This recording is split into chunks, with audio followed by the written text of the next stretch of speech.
Dan malam ini kita akan bicara tentang sesuatu yang dari sinilah kebaikan-kebaikan akan mudah dihadirkan. Dari inilah nanti akan muncul generasi-generasi yang baik, yaitu keluarga, suami dan istri. Maka wahai para suami, dengarlah sebagai seorang suami, seorang istri sebagai seorang istri. Maka jangan berpikir Anda tentang istri Anda, pikirlah tentang diri Anda sendiri. Sebab kadang kesombongan ini merasuk ke diri kita tanpa sadar.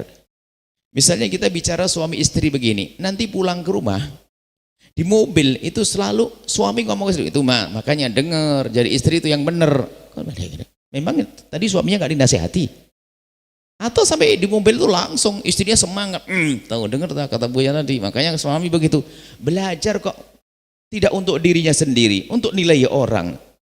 Para suami, dengar nasihat untuk dirimu sebagai suami. Hei istri, dengarlah nasihat untuk istri. Lalu pulang kita berpikir, aku jelek, aku tidak baik, aku harus berbenah. Rumah tangga, keluarga, pernikahan adalah perjanjian atas nama Allah dan dengan Allah untuk Allah. Bukan main-main, dengan saksi, dengan atas nama Allah dan karena Allah. Rumah tangga harus indah. Umumnya yang menjalani hidup rumah tangga dengan percekcokan, artinya menjadi panas hidupnya, memang itu biasanya muqaddimah orang yang bakal panas di akhiratnya. Karena itu bisa saja terjadi kezaliman, orang zalim di dunia akan dapatkan kesengsaraan di akhirat. Maka sekarang berpikirlah semua dari kita. Kita sebagai seorang suami berpikir bagaimana aku menjadi suami yang baik. Suami ahli surga itu bermacam-macam modelnya. Ada suami ahli surga yang punya istri baik. Dia pandai mensyukuri keadaan istrinya. Ada suami ahli surga punya istri, Masya Allah, bikin sengsara, bikin susah, cuman dia tahu itu adalah istrinya. Dia mengolah hatinya hingga menjadi seorang yang sabar, tabah. Dia tidak membalas kezaliman sang istri. Dia adalah suami ahli surga. Begitu juga seorang istri ahli surga bermacam-macam. Ada istri yang dia punya suami baik, kemudian sang istri bisa mensyukuri dan bisa patuh, maka dia menjadi istri yang selamat, istri ahli surga. Ada istri yang punya suami, na'udzubillah, suaminya Masya Allah ahli neraka yang berjalan di atas bumi, zalim dan zalim dan zalim, tapi sang istri dengan ketabahan, dengan kesabarannya, maka dia menjadi ahli surga. Cuman modelnya adalah istri yang terzalimi. Yang tidak benar adalah yang sama-sama berbuat zalim, balas-balasan kezaliman. Maka dari itu ayo kita merenung sejenak saat ini. Rumah tangga harus kita bangun karena Allah. Tentunya di sana harus kita banyak persiapkan. Kita punya stok-stok kesabaran, stok-stok ketabahan, stok-stok kerinduan dalam pengabdian. Harus begitu. Jangan egois. Suami egois, semaunya sendiri. Istri pun juga demikian. Pasti dia adalah orang yang bodoh tentang cinta, tidak mengerti bagaimana bercinta, bahkan mungkin tidak bisa merasakan apa indahnya cinta. Indahnya mencintai itu di saat kita bisa memberikan kebaikan untuk yang kita cintai, bukan mengambil kebaikan dari orang yang kita cintai. Kalau mengambil kebaikan tidak harus pakai cinta. Orang bisa mengambil kebaikan dari siapapun tanpa cinta, akan tapi lihat indahnya mencintai itu justru di saat kita memberikan kebaikan. Begitu lega, senang memberikan kebaikan yang dicintainya. Tentunya di samping dia senang memberikan kebaikan, susah dia melakukan kezaliman karena ada cinta. Ada cinta di dalam hatinya. Sebelum kita bicara tentang cinta yang kadang ditumpangi dengan syahwat, kalau syahwat halal adalah terhormat, akan tapi cinta yang tidak ada syahwat antara seorang ibu dengan anak.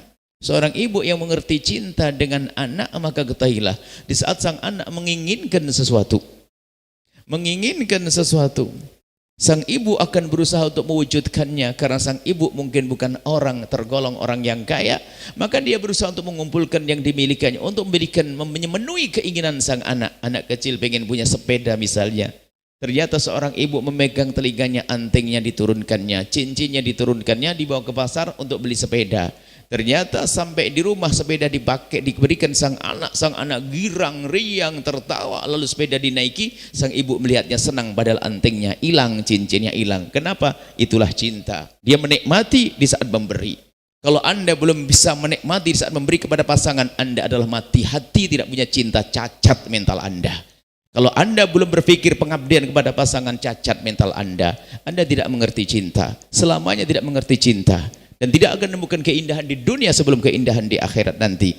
Ketahuilah ahli surga yang berjalan di atas bumi adalah yang punya qalbun salim, menjalani hidup dengan cinta, di dunia dengan cinta, indah dengan cinta. Seperti ini, nggak ada kebencian di antara kita. Kita bertemu dengan senang dan senang dan senang dan senang. Akan tapi sebaliknya, jika cinta sudah tercabut, diganti dengan kesombongan, diganti dengan kedengkian, melihat wajah-wajah ceria pun kita menjadi muram wajah, kita menjadi gelisah, kita tidak senang. Bahkan bukan saja melihat orang yang lihat rumahnya yang megah, padahal rumahnya juga tidak mobilnya yang mewah, tidak nabrak kita, tapi kita sakit. Begitu bodohnya orang menjalani hidup dengan kebencian tanpa cinta. Maka cinta diajarkan oleh baginda, dan cinta dihubungkan dengan cinta kepada Allah Subhanahu wa taala.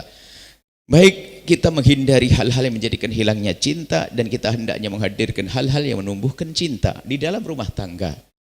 Maka pastikan Anda harus memperjuangkan itu cinta. Kita harus berusaha. Mungkin ada orang berkata, dulu aku cinta, sekarang cintaku hilang. Maka kalau memang begitu, sekarang kita pupuk kembali dong. Kita cari sebab-sebabnya. Kita hubungkan dengan Allah. Kita hidupkan dengan kehidupan yang panjang nanti di akhirat. Maka disitulah nanti dengan kesadaran kehidupan yang panjang di akhirat akan muncul kembali cinta. Atau paling tidak, kezaliman akan terkikis dulu. Dan bersama hilangnya kezaliman akan tumbuh cinta. Bagaimana cinta seorang istri akan tumbuh sementara sang suami terus zalim dan zalim dan zalim? Bagaimana cinta seorang suami tumbuh sementara sang istri zalim terus? Akan tapi bersama hilangnya kezaliman akan muncul cinta. Baik, kita mulai dari suami dan istri. Suamimu adalah suamimu, imammu, istrimu adalah seorang wanita yang telah dengan rela melahirkan anak-anakmu. Kaidah hidup indah. Jangan berbuat zalim kepada pasanganmu. Kalau Anda wahai seorang suami dicaci seorang perempuan di perempatan jalan, gara-gara Anda mungkin salah mengambil jalan, lalu orang tersebut mencaci maki Anda seorang perempuan di pinggir jalan, Anda mungkin marah. Tapi marah Anda akan berakhir di saat perempuan itu sudah hilang dari mata Anda, akan hilang. Hanya mungkin kalau Anda ingat marah lagi, tapi setelah itu akan hilang dan hilang. Karena perempuan yang marah kepada Anda di pinggir jalan itu adalah perempuan yang Anda tidak kenal, lalu pergi. Akan tapi bagaimana rasanya jika Anda berselisih dengan orang yang Anda akan tidur dengan dia, Anda akan cari nafkah untuk dia, Anda makan dengan dia, Anda berbincang-bincang, bertemu setiap hari dengan dia, orang yang berada di rumahmu, akan berat sekali. Makanya menjalani hidup dengan kezaliman sebetulnya dia adalah orang yang paling bodoh. Kenapa dengan itu semuanya? Mental, pikiran, hatinya rusak. Maka yuk kita pastikan rumah tangga kita harus bahagia. Rumah tangga kita harus indah. Harus kita upayakan dan kita usahakan bersama-sama. Ada beberapa tip ya yang harus kita hadirkan. Tentunya yang pertama adalah jadikan rumah kita adalah rumah yang kita bangun karena Allah. Hindarkan kemaksiatan dari rumah kita. Jangan biasakan rumah kita jadikan rumah. Jangan sering melakukan di rumah sesuatu yang menjadikan malaikat rahmat pergi. Kemaksiatan yang dilakukan di rumah menjadikan malaikat rahmat hilang. Tontonan-tontonan yang tidak pantas kita tonton di rumah kita menjadikan malaikat rahmat meninggalkan rumah kita. Tidak berkah rumah itu. Dan juga jangan digunakan menggunjing. Suami istri nggak perlu ngomongin anak tetangga, nggak usah ngomongin presiden, beberapa wakil presiden, artis segala macam, bupati, wali kota, sampai pejabat, tidak ada urusan dengan itu. Jangan biasa dengan bias gunjingan di rumah. Karena itu menjadikan hilangnya berkah sebuah rumah tangga. Pastikan saya tidak boleh ngomongin kejelekan siapapun. Cuman kadang memang hobi menggunjing. Wah, macam-macam. Suami istri kalau tidak menggunjing bukan dia lagi sudah. Dari makan, mau tidur masih ngomongin. Masya Allah. Karena sudah biasa dengan hati yang kotor, hati yang rusak. Lihat, tidak ada yang dilihat kecuali harus komentari dengan komentar yang jelek. Tetangganya bangun rumah, komentar. Tetangganya beli mobil, komentar. Kemudian ada jadi pejabat, komentar. Kemudian naik pangkat. Tetangga jatuh miskin pun juga dikomentari. Itu dasar mulutnya mulut busuk, mulutnya halin neraka. Maka dari itu pastikan rumah Anda jangan gunakan untuk menggunjing, membicarakan kejelekan siapapun. Jangan biasakan rumah Anda untuk mengolok siapapun. Karena kalau orang mengolok itu biasanya senang mengolok, ada hubungannya dengan kerjaan sebelum mengolok. Kalau orang punya hobi mengolok, dia akan mencari bahan untuk mengolok. Cari bahan untuk mengolok namanya mencari-cari aibnya orang lain. Mencari aibnya orang lain mengundang murka Allah. Barang siapa mentataba aurata ahid ataba aurata. Kalau orang biasa mencari kekurangan orang, Allah akan bongkar aibnya dia, direndahkan di depan manusia. Belum apa-apa sudah dihukum di dunia. Maka pastikan ini tidak usah ngomongin kejelekan orang. Dan tidak perlu mencaci orang. Tidak perlu mengolok orang. Kita ini kalau menjaga untuk tidak ngolok orang saja, kadang ada orang tersakiti hatinya oleh kita. Bagaimana dengan kebiasaan kita mengolok orang lain? Na'udzubillah. Pastikan mulut Anda adalah mulut yang baik. Jangan digunakan untuk membicarakan kejelekan orang. Kadang orang menggunjing ini berhujah. Kan benar terjadi. Ya itu namanya menggunjing. Kalau itu aib dosa kepada Allah, kita menangis malam, tengah malam. Kita doain, ya Allah, itu tetanggaku melakukan haraman ampuni. Di malam hari. Kalau Anda ingin ngadu, ngadulah kepada Allah. Bukan di WhatsApp. Nah, ini bukan di tempat, bukan kita sampaikan ke orang lain.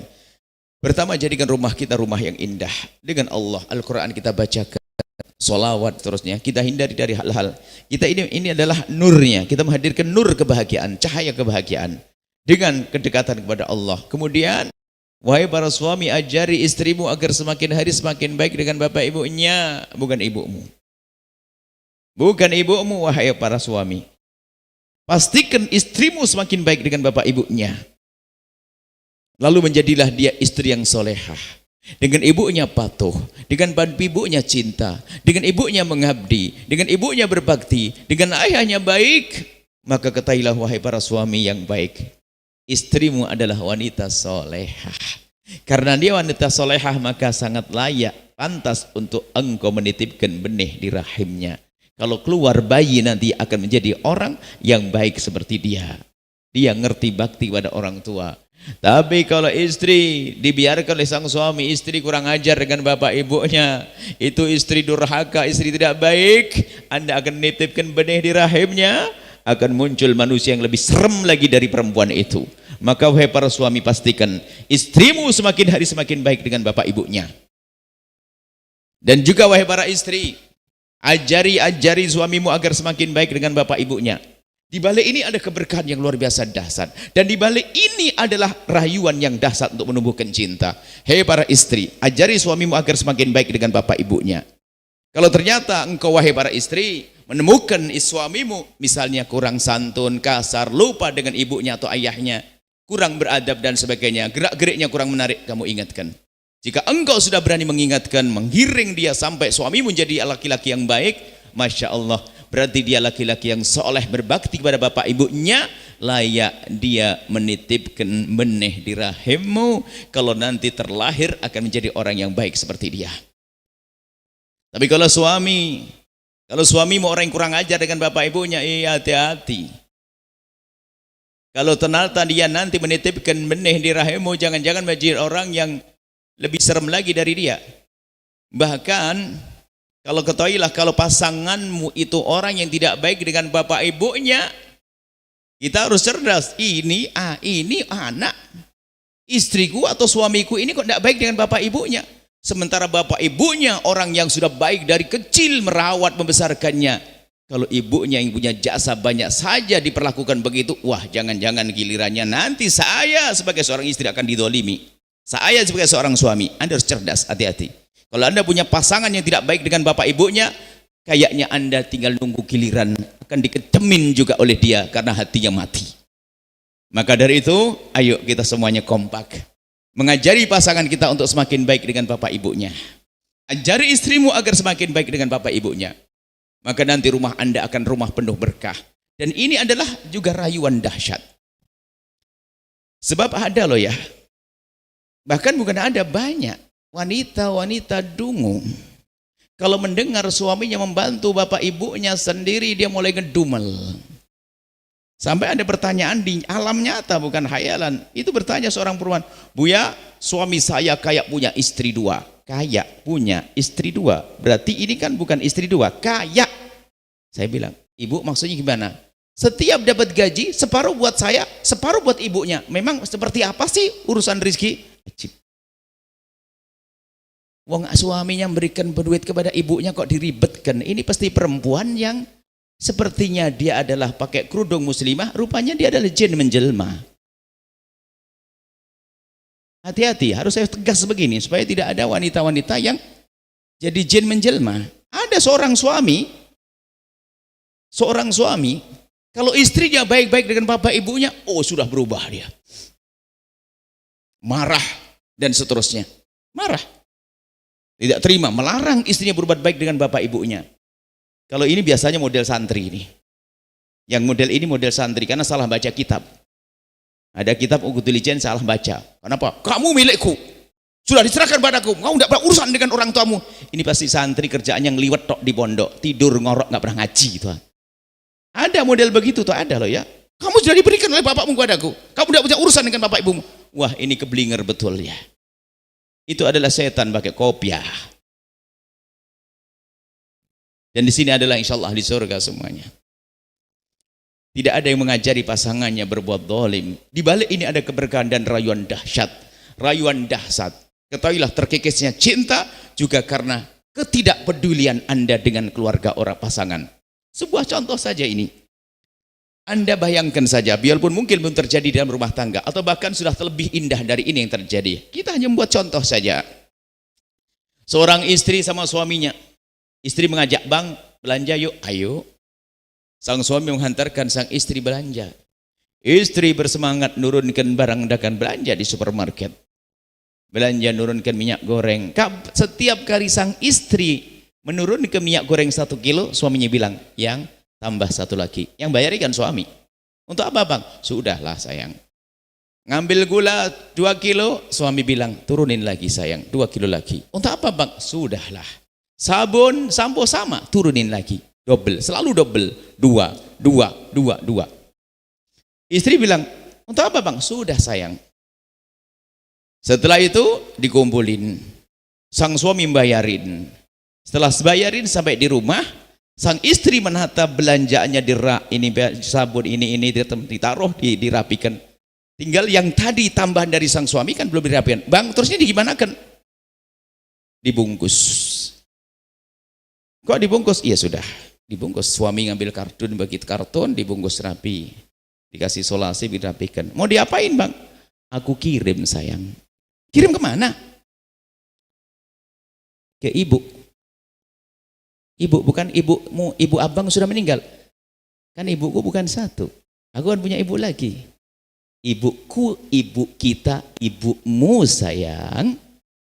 Sambil dipegang hidungnya begitu, jatuh hati sang istri, "Ya Allah, aku aja tidak ingat ibuku, kok suamiku sudah mikirin ibuku." Ikut rayuan dahsyat. Begitu juga sebaliknya. Seorang suami akan terpesona jika tiba-tiba di rumah sang istri dengan cerdasnya menyimpan sesuatu, menabung sesuatu, tiba-tiba ngomong, "Abang, tolong ini kirim bang." "Apa itu?" "Pokoknya banyak ini. Ada baju, ada ini, ada." "Untuk apa?" "Kirim bang." "Kirim kemana?" "Ibu dong abang." "Ibu siapa?" "Ibu abang." Jatuh cinta untuk sang suami. "Istriku baik banget sama ibuku." Itu adalah rayuan dahsyat, cuman tidak banyak orang mengerti. Kenapa? Bodohnya hatinya. Begitu sebaliknya.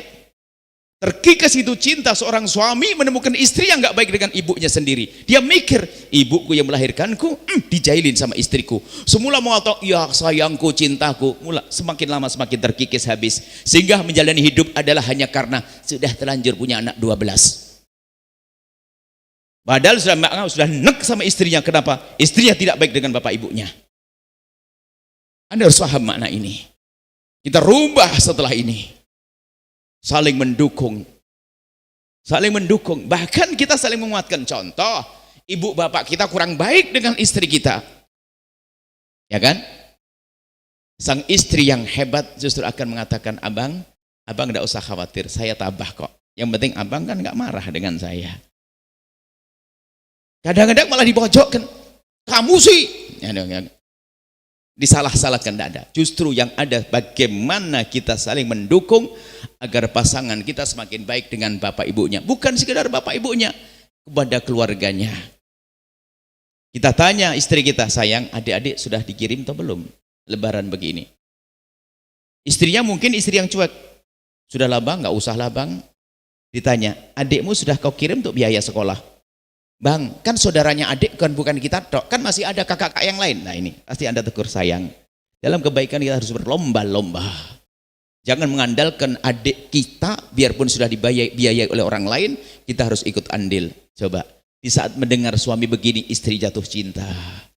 Yang kesekian kali yang kepada suami. Hidup tuh gampang sebetulnya, tapi ada orang egois. Perempuan, Masya Allah, kelihatannya ahli ngaji, puasa Senin Kemis dan sebagainya. Kalau kedatangan mertua sama iparnya, langsung berubah mukanya, lalu berkata, dijamin rumah kotor, kulkas bersih. Itulah jin yang menyamar pakai kerudung, kelihatan ahli tahajud, kelihatan iparnya datang, kenapa dia marah-marah? Mestinya sebagai seorang wanita soleha akan berkata, abang, adik-adik mau datang ya bang? Oh iya, sama ibu.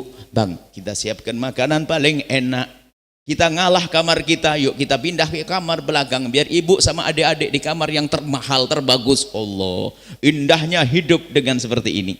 Cuman kenapa orang tidak banyak mengerti? Ada mertuanya datang karena dia orang kaya, dia protes. Mertuanya datang, langsung dia nginep di hotel. Kenapa? Nggak seneng kalau mertuanya datang. Innalillah. Mana hidup bisa bahagia yang seperti itu? Itu diantaranya. Jadi ajari hidup. Sehingga apa yang ada di hati kita? Hati kita semakin cinta kepada pasangan kita. Belum lagi di balik ini semua ada apa? Ada keberkahan yang Allah turunkan. Karena ini adalah anak-anak yang berbakti kepada orang tua. Sebab kita menemukan di lapangan, yaitu tadi. Seorang suami kalau melihat istrinya membantu ibunya langsung marah.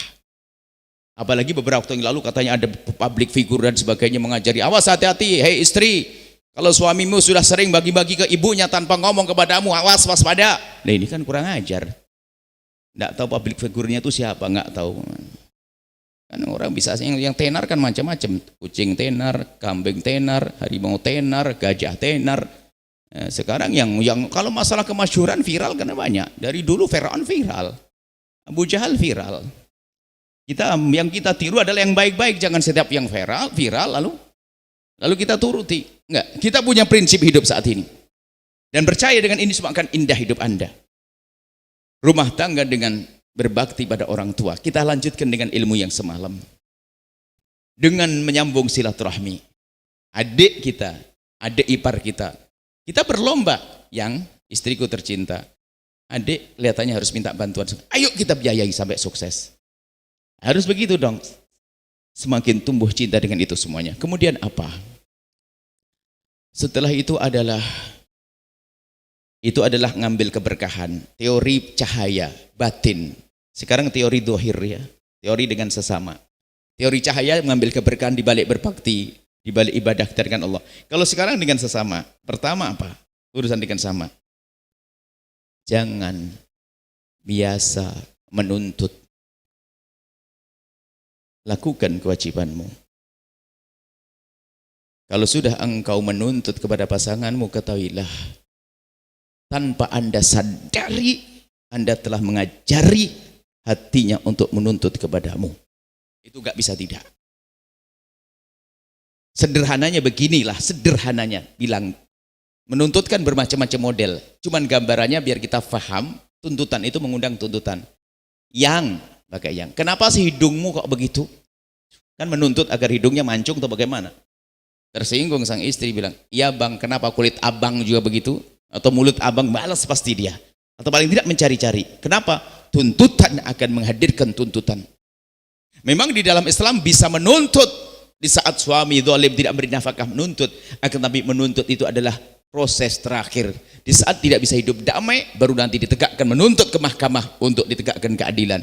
Cuman hidup tuntut, menuntut adalah bukan hidup normal. Hidup normal adalah suluh damai. Itu adalah fikih, itu ada tingkatan-tingkatan. Fikih hukum tuntutan itu untuk menyelesaikan problem. Tapi hukum yang terbagus adalah damai tanpa problem. Nggak perlu pakai menghadirkan fikih tuntutan.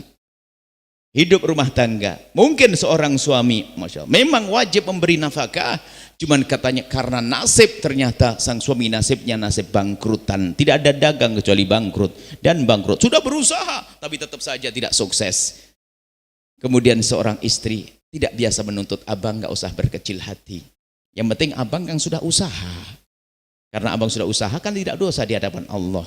Cuman kebetulan adik kan yang bisa dagang, adik ada rizki dan sebagainya. Bagaimana? Abang tidak usah susah, biar adik cukupi. Kebalikannya, berarti biarpun suami wajib memberi nafkah, cuman karena satu hal istri memenuhi. Begitu sebaliknya, jika kewajiban istri tidak terpenuhi, suami jangan biasa menuntut. Kewajiban istri tidak memenuhi, istri punya kewajiban tidak melaksanakan, ada kekurangannya, maka jangan biasa menuntut. Lakukan kewajibanmu. Sebagai seorang istri melaksanakan kewajibannya, suami berusaha melaksanakan kewajibannya, yang ada adalah keindahan. Menuntut ini sifatnya luas. Menuntut materi, ya. Menuntut pengabdian juga tidak nyaman. Kamu tuh istri nggak ngerti bekti. Apa kamu tidak pernah ngaji? Kata ulama, istri harus patuh sama orang tua. Nggak enak sudah di hati itu. Istri juga begitu. Abang, apakah Anda pernah dengar kata ulama, wa ashiruhunna bil ma'ruf? Istri harus perlakukan dengan baik. Nggak enak. Main tuntut. Maka orang yang paling bahagia, wanita terbahagia di dunia dan di akhirat namanya Sayyidah Khadijah. Sayyidah Khadijah itu bahagia di dunia dan di akhirat karena dia punya rumus hidup yang bagus. Apa rumusnya? Di saat dikatakan, wahai Khadijah, alangkah senangnya engkau mendapatkan seorang laki-laki bernama Muhammad bin Abdullah. Orang ganteng, orang soleh, orang baik. Kan mestinya senang dia. Senang mestinya begitu. Bayangannya orang-orang Arab, Mekah, wanita Arab adalah alangkah senangnya engkau, wahai Khadijah, punya suami Muhammad. Sallallahu alaihi wasallam Muhammad. Waktu itu kan belum jadi nabi. Apa jawab Siti Khadijah? Belum jadi nabi. Siti Khadijah menjawab dengan kalimat sederhana, demi Allah, semenjak aku menikah dengan Muhammad, Nabi belum jadi nabi. Semenjak aku menikah dengan Nabi Muhammad, aku tidak pernah berpikir bagaimana aku senang dengan Nabi Muhammad, tapi yang aku pikirkan adalah bagaimana Nabi Muhammad senang dengan aku. Allah. Jika semua orang berpikir bagaimana menyenangkan pasangan, alangkah indahnya. Menyenangkan bisa saja dalam bentuk pemberian, termasuk dalam bentuk menjaga lesan. Jangan sampai lesanmu menyakiti pasanganmu. Memang ada orang modelnya ceplos. Kalau tidak komentar jelek bukan dia. Kurus bilang, kamu kok istri krempeng, gemuk kamu kok gendut banget. Kenapa mulutnya kok tajam banget sini? Rambutmu kok keriting. Tidak tahu tetangganya rambutnya lurus, keriting, balik lagi. Ini memang dasar orang nggak pernah bersyukur. Bahkan mulai saat ini, detik ini, pastikan jika engkau menemukan kekurangan pada pasanganmu, pastikan engkau tidak akan menyebutnya sampai engkau mati. Pastikan. Karena saat engkau menyebut kekurangannya, sesungguhnya Anda telah menyakiti hatinya, baik Anda sadari atau tidak. Mungkin dia seorang yang sangat riang, dia seolah-olah tidak tersakiti, tapi sesungguhnya Anda telah meruntuhkan cinta di hatinya. Kekurangan yang Anda sebut, dia akan mulai menindir, mulai tidak nyaman. Tidak perlu Anda sebut. Makanya nggak perlu caci maki setelah itu. Rumah tangga ada caci maki, berantem terus tiap hari, Masya Allah. Innalillah. Jadi ini yang harus kita perhatikan. Ini pelajaran kita malam ini sangat secuil, secuil. Nanti masih ada proses selanjutnya. Jadi jangan banyak menuntut. Jangan banyak menuntut, maknanya luas ya, termasuk ekonomi. Jika suamimu adalah orang yang tidak bisa mencukupi ekonominya, Anda sebagai seorang istri berperan. Ada pada zaman Nabi kisah seorang perempuan. yang mengadu kepada Rasul, ya Rasulullah, saya punya suami ini melarat, bangkrutan, pailit, tidak punya apa-apa, tidak pernah memberi nafkah. Maksudnya minta solusi ke Nabi. Nabi adalah Nabi yang datang dengan keadilan dan juga datang dengan rahmat. Kadang Nabi tampak sebagai orang yang sangat adil dan kadang tampak sebagai seorang yang penuh kasih. Karena pertanyaannya adalah bentuk seorang wanita yang mengadu suaminya tidak pernah beri nafkah, maka Nabi bicara tentang keadilan. Wahai istri, wahai wanita, jika memang suamimu itu tidak bisa beri nafkah kepadamu, lalu kamu makan bagaimana selama ini? Dia menjawab, kalau saya nyari sendiri sih gampang, masih bisa deh, aku masih punya peninggalan. Maksudnya aku bisa mampu, aku punya peninggalan korma orang tua, bisa aku makan dengan anak-anakku. Cuman masa hidup saya kok nombokin terus, suami nggak punya duit, bangkrut terus. Maksudnya ini ngadu ke Rasulullah, masa suami begitu? Nabi menjawab dengan keadilan, karena tahu adil harus dihadirkan. Apa?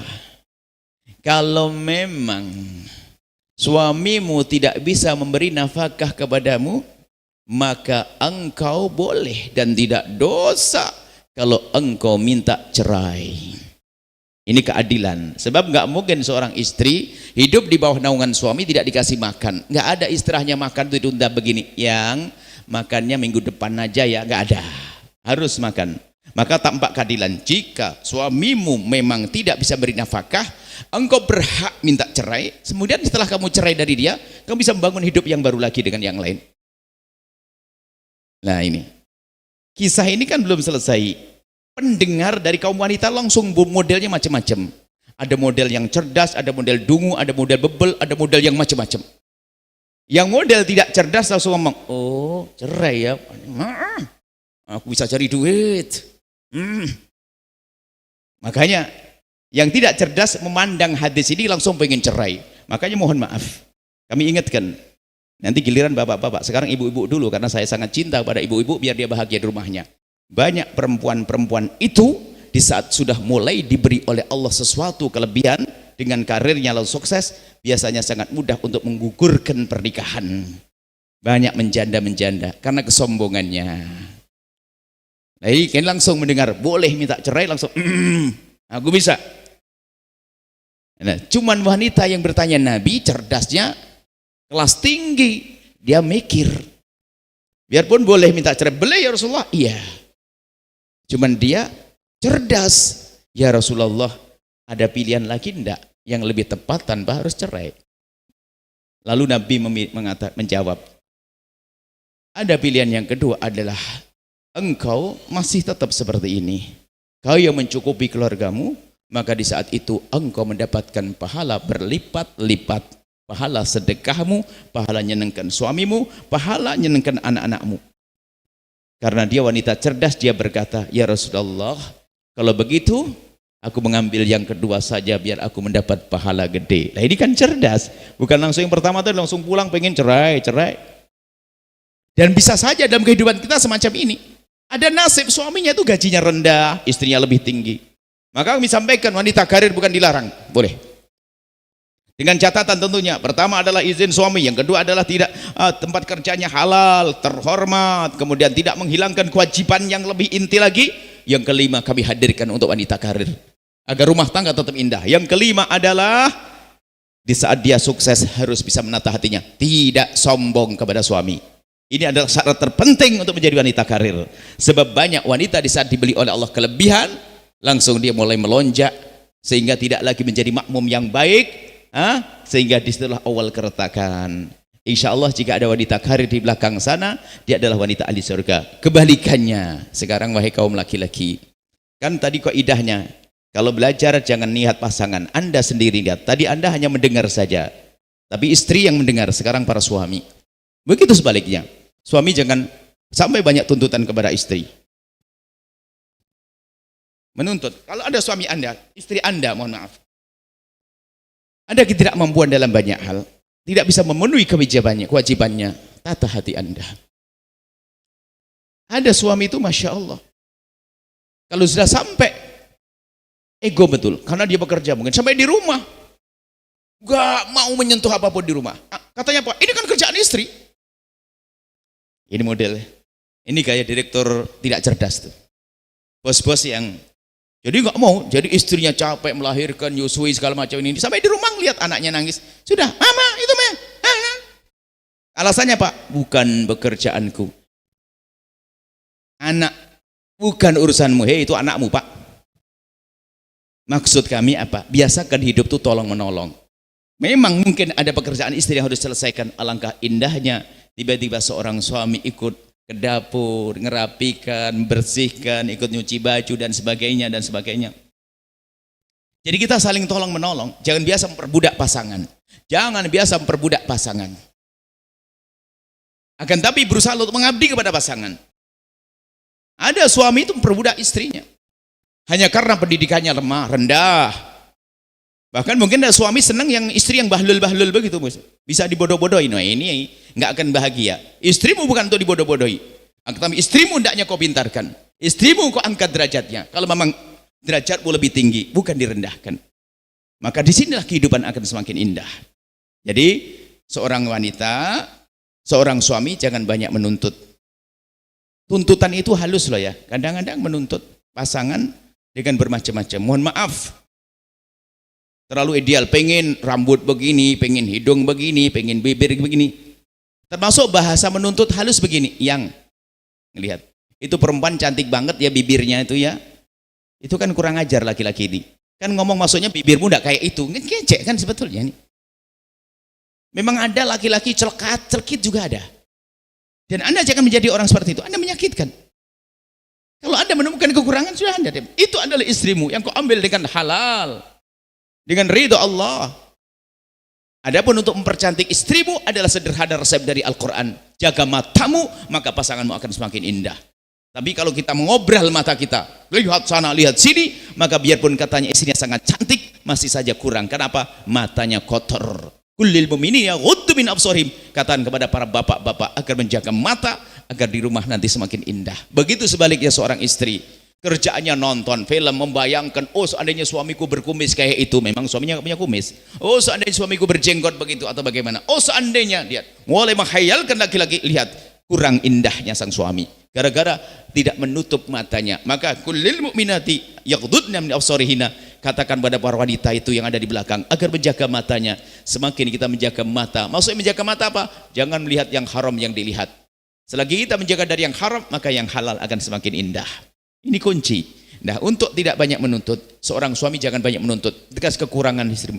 Dulu ia untuk belasan tahun dengan model badannya dan seterusnya, mungkin bertambahnya tahun, melahirkan anak-anakmu, kemudian akan ada perubahan. Jangan sakiti hatinya dengan kalimat-kalimat Anda, urusan fisiknya. Kayak tadi, kenapa kok semakin kurus hari ini? Kenapa kok mulai keriput? Itu itu merasa nancep di hati itu. Jangankan kok begitu, kalau Anda setiap pulang ke rumah, lah kok membawa bedak pemutih kulit, pertama sih senang istri, kedua senang, keempat teman, kelima, iya memang saya hitam bang, ngomong gitu, sakit hati dia. Anda tidak punya perasaan. Menjaga perasaan itu penting. Termasuk, mohon maaf, Anda ada banyak hal istri, kebutuhan pribadi Anda. Misalnya ada seorang wanita dalam keadaan haid, kebutuhan Anda tidak terpenuhi. Jangan biasa menuntut, akan tapi Anda faham ini adalah syariat, saya tidak boleh. Maka tidak boleh marah-marah dan sebagainya. Kekurangan pelayanan sang istri tidak boleh menjadikan kita marah. Akan tapi di sisi lain kami menghimbau suami itu dalam pelayanan, urusan di atas ranjang juga demikian. Seorang istri pun juga demikian. Kalau seandainya seorang istri tidak bisa melayani, kita sebagai seorang suami jangan juga gampang menuntut lalu mengatakan mohon maaf, mengatakan kerendahannya, kelemahannya. Mohon maaf, kadang-kadang mulut ini tajam, mencium aroma yang tidak indah dari pasangan, itu jangan diucapkan, apalagi di saat lagi berhubungan misalnya. Semua dari kita itu dalam tempo tertentu akan keluar aroma yang tidak indah, kecuali Anda jadi robot besi, nggak akan keluar ingus, nggak keluar liur, nggak ada. Cuman kadang-kadang Masya Allah orang tuh, kenapa kok mau bau? Dan seterusnya, hati-hati, menyakitkan kalau Anda tahu itu. Cuman di sisi lain, kami himbau kepada siapapun tetap harus menjaga pasangan. Tolonglah wahai para suami, Ya, jangan hanya menuntut istrimu dandan cantik dan sebagainya. Anda sendiri harus tahu diri dong.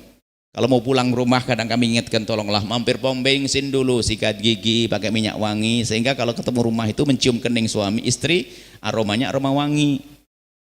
Jangan sampai cuek bebek. Jangan berkata memang saya begini, lah sudah tahu begitu nggak ngindah-ngindahkan diri, tambah sedikit dong, paling enggak merapikan, membersihkan mulut kita, kemudian wilayah-wilayah yang mungkin ada lipatan-lipatan yang bahkan mengeluarkan aroma. Anda pulang ke rumah wahai suami dengan minyak wangi yang cuma 10.000 saja, kok tidak bisa semprot seset indah. Ini gambarannya maksudnya apa? Menyenangkan pasangan. Istri pun juga tolong wahai istri yang di rumah. Subhanallah. Kalau lagi kondangan, Masya Allah, dandanannya cantik sekali. Tapi giliran nemui suaminya di rumah adalah dengan daster robek tahun 96. Ini adalah model ibu-ibu. Alasannya apa? Oh, sudah ibu-ibu lah. Justru kalau Anda sudah mulai seperti itu, tapi Anda harus punya ide cemerlang untuk memperindah hubungan. Jangan nyerah dengan keadaan. Nah, termasuk ya hal yang semacam ini di rumah, mohon ibu-ibu berdandan bersih, paling tidak kebersihan. Khusus yang wilayah-wilayah yang tersembunyi, yang kadang mengeluarkan aroma tidak baik. Sehingga di dalam Islam itu indahnya apa? Wahai para suami, kalau engkau ingin pulang ke rumah, jangan mengagetkan, kasih kabar. Makruh datang ke rumah kejutan. Itu makruh. Khawatir kita menemukan pada istri kita sesuatu yang kita tidak senang. Apakah aroma dan sebagainya. Tapi kasih tahu, yang 1 jam lagi abang datang, yang itu sudah isyarat. Berarti istrinya harus segera ke kamar mandi, bersih-bersih, pakai minyak wangi dan sebagainya. Cuma nasib buruk, istrinya nggak paham-paham. Iya bang. Wah ini tetap sampai di rumah. Wah, insya Allah aroma, walang sangit, jeruk nipis segala macam. Nah ini, wahai tolong para istri, Anda bersih. Apalagi di saat Anda mau kedatangan suami, Anda bersihkan diri Anda. Wilayah-wilayah tertentu dan sebagainya yang bersih ya. Kemudian juga mohon maaf, ini adalah majelis mulia yang sangat pribadi. Wanita dalam keadaan haid tidak boleh suami istri berhubungan. Maka suami jangan menuntut untuk bisa berhubungan, jangan menyalah-nyalahkan, itu dari Allah haid. Dan berhubungan waktu haid dosa besar. Tapi bukan berarti tidak bisa bermesraan. Wahai para istri yang solehah, sama Lailatul Qadar orang haid pun juga boleh. Caranya bagaimana? Orang haid yang cerdas, biarpun biarpun dia dalam keadaan haid, tetap dia terjaga di malam semacam ini dengan berzikir menyebut nama Allah. Begitu juga kami sampaikan, hubungan suami istri adalah untuk menyenangkan pasangan adalah dengan cara yang halal, itu banyak caranya. Ini adalah majelis mulia, akan tapi harus diperhatikan. Seorang suami atau istri harus aktif dan inovatif. Sepertinya ini adalah tidak etis, tapi harus kami sebutkan, maka harus kita angkat di bawah majelis. Mohon maaf. Seorang suami, kadang suami yang sangat takut kepada Allah. Karena suami takut kepada Allah, dia itu mohon maaf melihat yang haram di luar sana. Pengen pulang ke rumah, ingin memuaskan dengan istrinya. Sah. Cuman ternyata sampai di rumah, istrinya tidak peduli. Tersiksa dia. Atau mohon maaf, istri dalam keadaan haid. Akan tapi wahai istri yang solehah, dengar ini ilmu. Jika seorang suami melampiaskan syahwatnya dengan caranya sendiri, mohon maaf, dengan tangannya sendiri, maka dia melakukan sebuah kesalahan dan dosa. Tapi kalau seorang suami mencari kesenangan biarpun istrinya haid, tapi dengan kelihayan seorang istri, dengan tangan istri atau kepandaian seorang istri, yang penting puas suaminya, yang penting tidak masuk lubang depan, lubang belakang, dengan keahliannya, dengan tangan istri misalnya, mohon maaf, itu tidak dosa. Dan setelah itu selesai. Artinya apa? Berjumbu mesra, iya, tetap bersih, hanya wilayah tersebut ditutup, jangan sampai masuk wilayah tersebut. Disenangkan sang suami, karena suamimu itu suami yang soleh, bangkit syahwat tadi, tergoda, tapi dia tahu kepada Allah, saya pengen pulang, selesaikan sampai di rumah. Kadang-kadang sampai di rumah istri ogah-ogahan. Ogah-ogahan ini memang adalah sifat sebagian perempuan yang tidak berpikir cerdas. Ada suami juga cuek. Mohon maaf. Suami kadang-kadang hanya berhubungan dengan istrinya kalau dia lagi mau saja. Sementara tidak memperhatikan urusan syahwat. Ini penting, harus perhatikan kecerdasan dalam menyelesaikan syahwat pasangan. Istrimu kadang-kadang tidak harus Anda puas tuntas dalam hubungan itu, akan tapi dia perlu sentuhan tangan, perlu pelukan, mungkin perlu bertutur kata yang indah, dekapan yang hangat dan seterusnya. Dia akan tuntas kadang dengan itu semuanya. Termasuk mohon maaf, jika mungkin Anda tidak mampu menyelesaikan dengan alat pribadi Anda bisa dengan kelihayan tangan Anda, cara Anda, sampai dia tuntas. Karena apa yang akan dirasakan ada penghargaan dari Anda. Anda menghargai dia. Dengan cara Anda, itu adalah penghargaan bagi dia. Akan puas hatinya. Jangan sebagai seorang suami cuek juga. Cuek itu, hal ini jangan dianggap sepele loh ya. Ada perempuan kalau sudah head betul libur full, libur membuat sarapan, libur tahajud, libur semuanya, libur menyenangkan suami. Wah repot ini. Kami sampaikan kepada para wanita, ini grup kaum laki-laki dan juga laki-laki peduli kepada istri. Jangan sampai cuek bebek, urusan pribadi. Ini penting. Jadi ini hal-hal semacam ini harus perhatikan. Kelihatannya sepele, tapi kalau tidak perhatikan membahayakan juga. Takut pik matanya kemana-mana. Kemudian setelah itu tolong jaga mata Anda. Jangan biasa melihat yang haram agar pasangan Anda semakin indah. Kalau bicara tentang suami istri panjang sebetulnya. Akan tapi ini hanya mukaddimah untuk nanti Anda lanjutkan renungan-renungan. Ya, jangan banyak menuntut, lakukan kewajibanmu. Hei para istri, lakukan kewajibanmu. Akan tapi mohon maaf ya, gaya ogah-ogahan jangan. Yang aktif. Suami, Anda harus belajar mesra. Sampai saya sering guyonan. Ustadz itu akan menjadi serius hanya di mimbar saja. Kalau sudah di kamar nggak berlaku kaki, gaya wibawanya sudah nggak ada. Jadi dah orang itu yang paling usil sama istrimu, hebat. Gayanya model perlente begitu sampai di rumah. Nggak ada ide cemerlang untuk bisa usil sama istri. Yang usil ya, yang punya istri. So istri juga demikian, mau colek deh pokoknya di rumah tuh bikin seusil mungkin. Bikin suasana rumah tangga indah, jangan kaku-kaku saja. Dan pandailah paham isyarat pasangan dan seterusnya. Kita harus membangun, ini adalah sederhana. Suami istri harus begitu berusaha. Kuncinya sederhana, saya berusaha untuk menyenangkan pasanganku.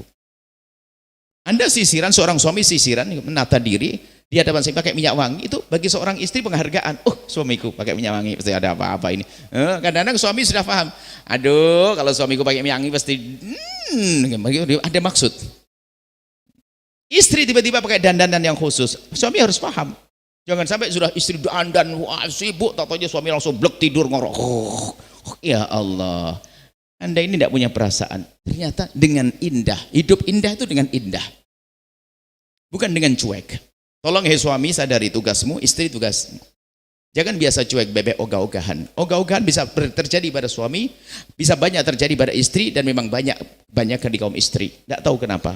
Ada suatu kita dalam hadis Nabi ya, wahai para istri yang solehah, lihat, ini hadis kemesraan. Satu hadis, idza da'a rajulun imra'atahu ila firashi. Ada hadis Nabi bunyinya begini, jika ada seorang laki-laki mengajak istrinya ke atas ranjang, fa'abat, kemudian sang istri nggak mau istri itu, fabata khudbanan, sampai suami itu menyimpan marah, la'anatul malaikatu hatta tusbih, maka malaikat mengutuknya sampai ke pagi, dimurkai oleh Allah, malaikat mengutuk. Lah ini sebagian wanita menganggap ini kok hadis apa-apaan, dikit-dikit kutukan malaikat-malaikat. Cuman kalau kami cermati, ini adalah hadis yang paling indah dalam hidup rumah tangga. Coba saja, seorang istri diajak kemana? Diajak ke atas ranjang, bukan naik pohon kelapa, bukan renang nyebrang sungai, bukan naik gunung, tapi disuruh di atas ranjang.